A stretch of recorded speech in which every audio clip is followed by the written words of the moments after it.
Thanks so much for visiting Tina Butty on YouTube. Please don't forget to like and subscribe.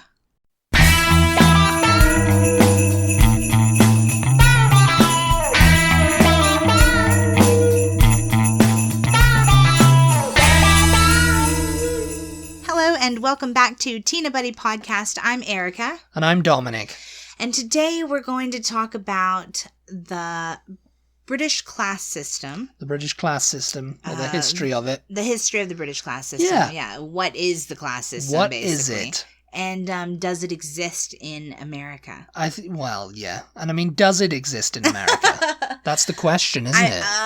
Because, I mean, the lines are a little bit more blurred over here. I mean, there's people who say it doesn't, and there's people who say it does. Mm-hmm. And there's people in Britain who say, oh, there's no class system anymore in Britain. There's no class system, you know? Yeah. And I'm sure I've seen somewhere where British people say that class system doesn't exist in America, which I don't know how they can determine they that. think that because it's based on like the nobility, the monarchy, all that kind of stuff. Yeah, right. But I would say, and in Australia too, they say, oh, there's no class system over there. You know. Mm-hmm.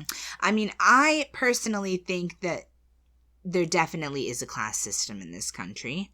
I mean, you kind of hear about the middle class all the time. Middle class. Yeah, yeah. You know, you hear people talking about the middle class in America. That middle class. You don't really hear people talking much about the upper class, the upper echelons of society. Yeah.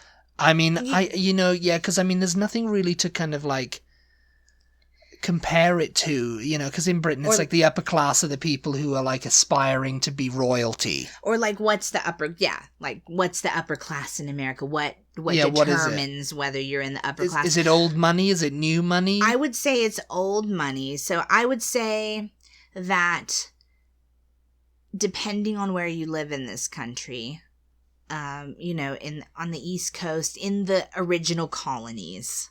Yeah. The upper class exists more than anywhere else. Yeah. I mean, I think that maybe people who live like in Beverly Hills might consider themselves upper class.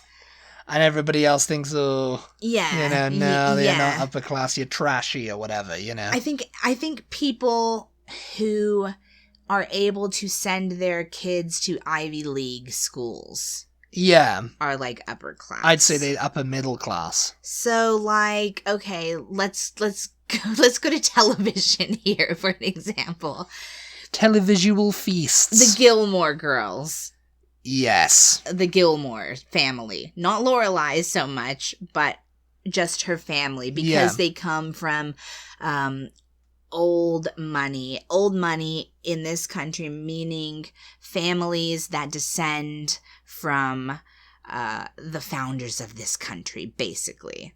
You know what I mean? Did they? They had some kind of connection. I mean, I know he went to Yale. Or was it Harvard he went to? I think he went to Yale. He taught at Harvard when Rory went to Harvard. Yeah. I don't know. Henry. Mr. Gilmore. Henry Gilmore or something, I think his name wasn't it? I don't know. Yeah, I mean, Emily was the mother, and she always had like the social they're part of pretensions society. and the part of society, and everything's got to be just so, you know. So if you live like in the East Coast, in New England, even in like the deep South, like Georgia or South Carolina, you know. Yeah. I think some of these old, and I'm saying old money in quotation marks. Old money. I think some of these old money families exist more so over there. Yeah. They would consider themselves to be upper class, and I think people in their area would consider them to be part of the upper class also. Now, in the rest of America, we don't know who the hell those people are. Well, you know what I mean? Like, because there's white collar and blue collar over here, isn't it? Yeah. Blue collar obviously is the factories. Fast food. Retail. I think they consider retail and fast food blue collar. I'm not really sure. I mean, because it's kind of like arguably that people in lower paid office jobs are working class. Mm-hmm. Well, what about doctors? Are they white collar? It depends. It depends on the pay bracket, I guess. Yeah, because I mean, to me, white collar jobs are like... If you're a surgeon, then no. You know, you're middle class. You know, you're upper middle class. Surgeons make a lot of money, though. Yeah, so they could be upper middle class or middle class at least. But white collar, I generally think of as like lawyers. That's middle class. Stockbrokers, bankers. You know, all these people who wear suits in New York City. You know, yeah. I mean, like, well, like yeah, white collar jobs. You know, investors, like. But then, yeah, I don't know. It's really difficult. It's really difficult to classify them. Yeah. Because, like, okay, where does a realtor come in? Are they working class? Are they blue collar? I think they're middle class. Right? Bloody yobs is what they are. I guess why you hear so much about the middle class is because probably a good majority of Americans are middle class. Or at least consider themselves to be. At least so, yeah.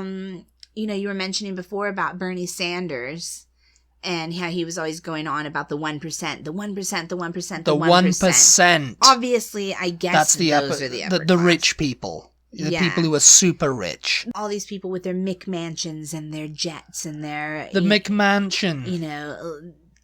tons of cars and spending, you know, thousands of dollars on a pair of shoes or a handbag. It's like, are they upper class? I don't know. You know, like it's I mean, you can't really like put them in a box, really, can you? You know, it's like someone who lived in a trailer park and was very trashy in lifestyle, you know. Trashy in quotation marks. Yeah. As someone would think. Mm-hmm. And they suddenly won the lottery and they've got like $20 million now. Yeah. And they've moved into the McMansion, but they still live like they used to. They're, vulgar spending, you know, so consumerist, buying all the trashy stuff. Mm-hmm. You know, it's like... Is that classy? Is that upper class? Is that what, you know, what's that going to be, you know? Yeah. What bracket are they in? Or no, here's a bigger question for you. What about somebody who's made a absolute fortune? Yeah. In, like, I don't know, ranching. Or... They're quite a classy person, like, as far as, you know, they carry themselves. Yeah. They're quite classy and, like... You know, they're very respectful. They maybe have good speech. They know big words. You know what I mean? Yeah. They don't have, like, they don't spend really vulgarly, but they have a really big house, a big, nice house and stuff. But then they drive, like, a truck and they wear, like, boots and jeans and a cowboy hat. Are they upper class? Yeah. I mean, there's all these factors that you have to consider. Yeah, it is difficult to... I mean, upper class and upper middle class, you know, they had the benefit of a classical education or whatever, you know. Yeah. Well-spoken and everything, you know. Yeah. It is difficult to determine in this country, but I think generally, if you're just asking... just anybody, they would say the upper class are the people with the money. Yeah. The middle class are the people who are getting by. You know, they're comfortable. They don't have, like, they can't go on loads of vacations and stuff like that. But, you know, they're making a living and they're fine, you know. And then the lower class are the people who are really struggling. Yeah. Struggling or absolutely poor. Or not getting by at all. I mean... Is the lower... That's another question. I personally have, like, are you in the lower class if you are completely poor or, like, homeless? Are you still considered the lower class? Same as someone who maybe is, like, a big family living in, like, a one-bedroom house and just barely able to pay the bills. Maybe sometimes they can't quite pay the bills. Are they both in the same category? You know, I don't know. I mean, let's talk about Britain then. Well, I mean, there you go. To simplify it, the history, to simplify the history is like if you were born into the aristocracy or nobility, you were upper class. Right. That's it. You know, it doesn't matter if you didn't have 2 farthings to rub to your name. As long as you had a title, you were Lord Snooty. And if you weren't in the upper class, you were just in the lower class? If you were born into anything else, you were basically a peasant. This is like the very beginnings of, like, you know. Because, you know, some people in America, don't believe that middle class is a thing either. They think that there's that just evolved. Either you're just poor or you're just rich, and that's it. That evolved during the 19th century, I think. You know, when Britain started to kind of gain a foothold in the Industrial Revolution and everything, and so the classes became easier to define. You know, like the working classes were the ones down the mines, the ones in the factories, the ones at the shipyards, the ones blood, sweat, and tears, toiling every day. You know, living on bread and margarine and all this kind of stuff. You know, they were working class, and the gentry. And the upper class would, like, you know, people who aspired to be the earls and the dukes and the countesses. So was working class middle class, or was that a separate, or was that before? There was no kind of middle class at that time, really. Yeah. It was just, you were either upper class or you were working class. Because I'm thinking... That kind of, the middle class evolved in, like, the early 20th century, I think, you know, with, like, office positions and stuff like that. Yeah, that makes sense. Because I'm thinking back, like, when I was little and used to watch Roseanne, the television show Roseanne, you know, now it's back on with the cars, but I'm pretty sure that they used to consider themselves working class. I'm sure that they used to mention that all the time. And I don't know that that's ever been a thing that we... say in this country, well, but obviously maybe in certain parts of the country. Yeah, maybe up there in, like, you know, like Michigan and all that, you know, and those kind of areas, you know, where there was a heavy, like, industry and factories and stuff. Yeah. It was the people who owned the factories were middle class. Okay. Oh, you think they would be middle class, the ones who own the factories? Middle to upper. Yeah, because, I mean, I've got the informal ranks of them here. Okay. And, I mean, but... You know, like the most notable examples of, like, the class system being displayed is, like, the Titanic. Okay, yeah. You know, like you've got the first classes with all their finery and la-di-da and rich people. Yeah. And then you've got the steerage class, you know? Yeah. But somewhere in the middle, there's someone who's, you know, between that. And they're kind of looked down upon by both sides, you know, which is the middle class. Yeah. Really, you know, like a working class go, you know, and the upper class go, you know, so it's just like you're just in the middle, you know. Yeah. And there's a picture that was taken in 1937 that displays it pretty well. It's called The Toffs and the Tufts. It's like these two Harrovian boys. What is Harrovian? They went to Harrow, a public school. They went to Eton or Harrow. Okay. Public school. And then there's like these three kids who are kind of like in like poor clothes, and you know, they were kind of like working class. They looked working class kids. Just everyday And they're clothes. Just looking at them, and then they're in their like Harrow finery with the top hats, the tails and everything, you know. And, you know, it's just one of those pictures that it was taken outside of Lord's Cricket Ground.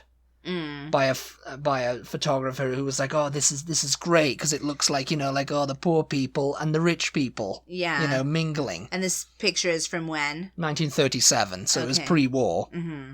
And, you know, but I read up on the stories of them. You can go read up on the stories of them. It's of all the kids in this picture because, you know, it became so famous. I think Life magazine took it and ran with it, and they thought they were from Eton and all this kind of stuff. They didn't really know. They were just like, oh, it's curious.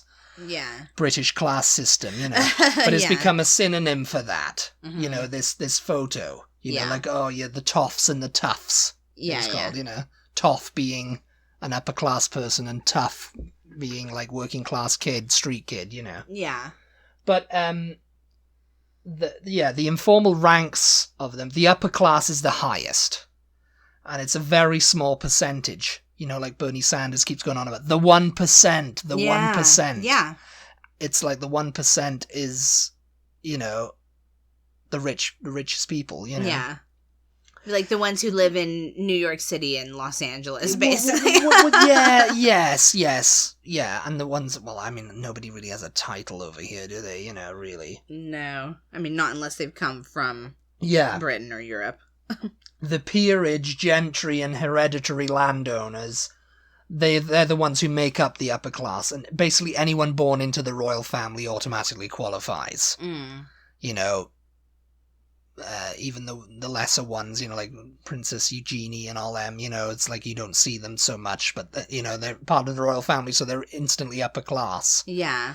Then there's upper middle class, and, they're kind of confused, like with a lot of people, like the lower classes, like me, I'd consider myself lower class, obviously.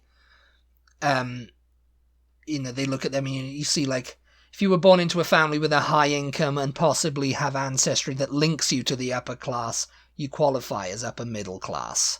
Yeah. And an example of that is if you were educated at Harrow or Eton. Oh, yeah. Or one of those schools, and you do well in, like... you speak with a posh accent. Speak with a posh accent, yeah. Yeah. An example is Boris Johnson. He's definitely one of them. David Cameron, any of the Tory party that are the Conservative Party of Britain. Yeah. Are pretty much guaranteed to be upper middle class. Mm-hmm.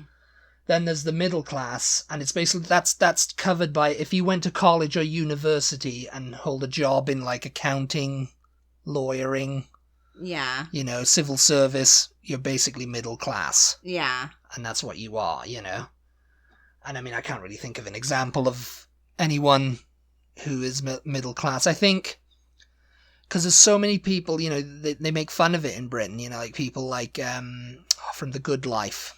She was their neighbour. Yeah, I don't know. You remember, you watched A Good Life. Margot, her name was, and she was all like, "Oh yes, spoke with a posh accent." Oh, yeah. And Tom and Barbara were pretty much working class people, but they'd gone self-sufficient and all that, and But it was like, oh yes, she was very, like, she had aspirations to the upper class, but she was just really middle class. Yeah. Because she lived in the suburbs, What about that show, what is it called, where the wife calls herself Bouquet, and they're really the buckets? That's lower middle class.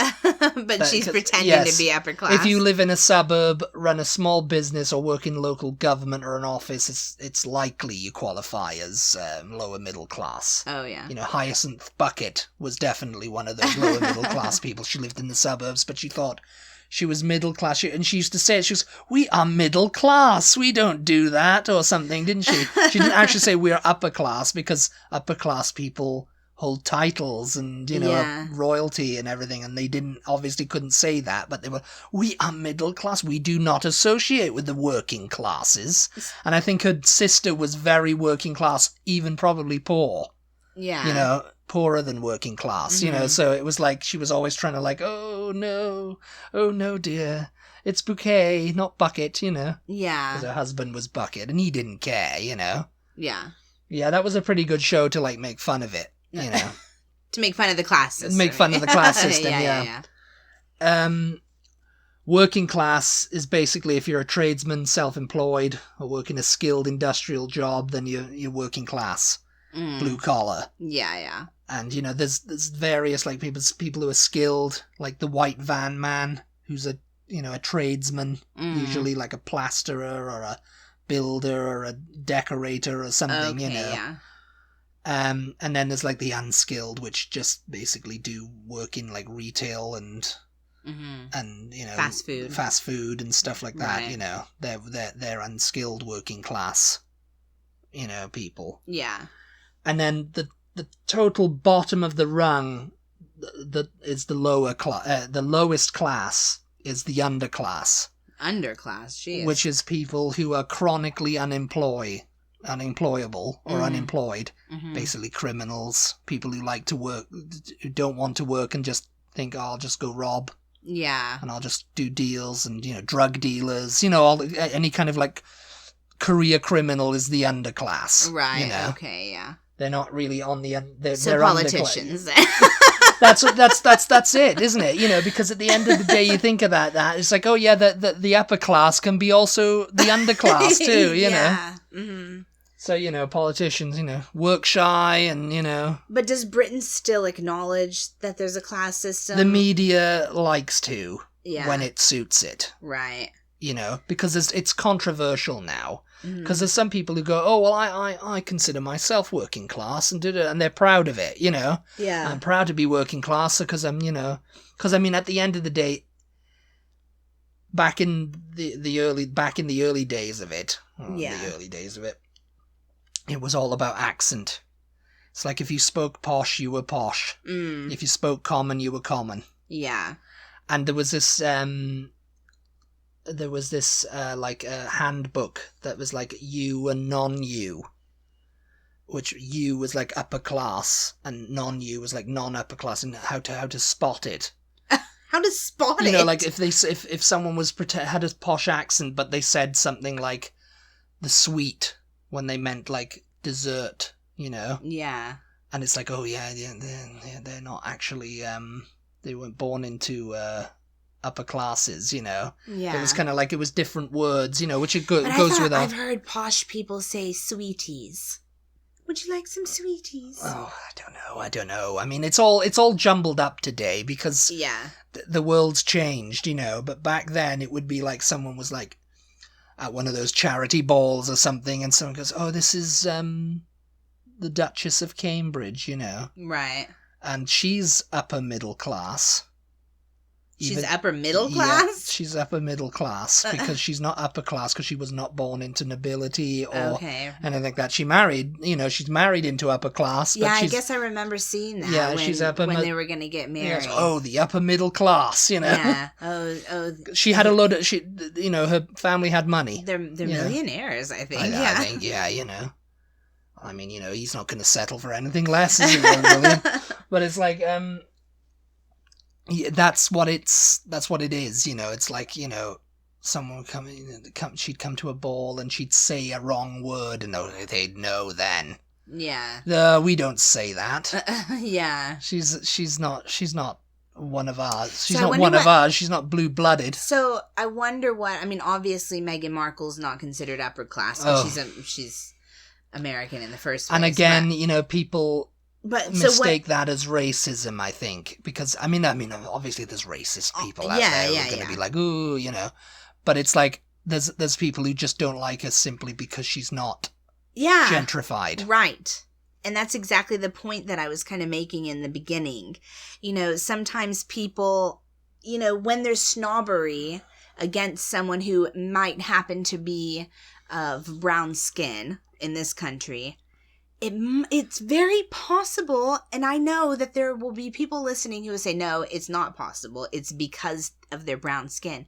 But sometimes it's not. Sometimes it is purely because, they work in McDonald's, you know. They work in McDonald's, they have they have a menial job, and, you know, they don't make much money, and, their manners they're uncouth. Right. People treat people like that because they're working in fast food or because they're delivering my package or, you know what I mean? Like there are people in certain professions that don't get respect simply because of that. There are people who live in certain neighborhoods that don't get respect just because of that. And it doesn't necessarily have to do with the color of their skin. I don't think all the time. No, not all the time. No. And I mean, it's not an excuse for racism. It's just a case of like some people are just snobs. Yeah. Some people are snobs, you know, and I mean, I've and we're not saying it either that it's okay to be a snob because it's disgusting. It's to look down on anybody because of what they do for a living or because, you know, a little bit of self-respect, you know, because usually the people who are looking down on people, they're not doing anything themselves, so it's like, you know, you're not someone to be looked up to in the first place. Yes. You know? Oh. Yeah, you know. That's very good. It's very good. No, it's true. But it's like, you know, it's like true. That's the thing, you know, that's why there was republicanism in the UK against the royal family. It's like, we're not looking up to this family. They're getting everything paid for them. And, you know, Charles is divorcing Diana. This is like very early 90s, you know, this is when it was at its height. And, you know, there's still people who believe that. You know, my dad believes that, you know. It's like, you know, they're not people to look up to. Yeah. You know. Mm-hmm. I mean, and never really were, you know, at the end of the day. Mm-hmm. I mean, there are people who think the same thing about people who have rightfully earned every dollar that they have, but who just kind of self-made hoard man. that money and spend it on just, 3 and 4 story McMansions and billions of the cars. The middle class look down on them. That they can never drive, and, private jets and all of this kind of thing, rather than, it's fine to have all of those things if you've earned it, but you can also use your good fortune to give back to other people. You know what I mean? And you should. Yes. No, I mean, the whole vulgar spending is what the middle class deem it. And the upper classes do as well, because we never discuss money. Yeah. Mainly because we don't have it, but we don't want anyone else to know that we don't have it. Yeah. It's one of those things, the middle class, they have money and they use it to invest and stuff, and they buy modest homes and stuff, and everything's, done that way.